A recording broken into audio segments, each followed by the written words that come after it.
సాయంకాల సమయములో సంధ్యాదీపారాధనలో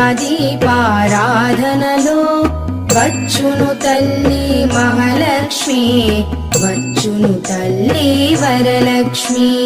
కాళ్లకు గజ్జెలు కట్టింది, మెడలో హారము వేసింది, పిలచిన వెంటనే పలికింది, అడిగినదంతా ఇచ్చింది. సాయంకాల సమయములో సంధ్యాదీపారాధనలో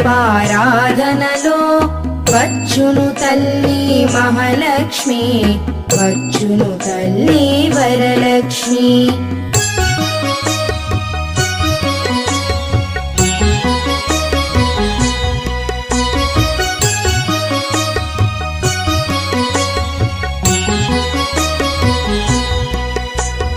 ధనములని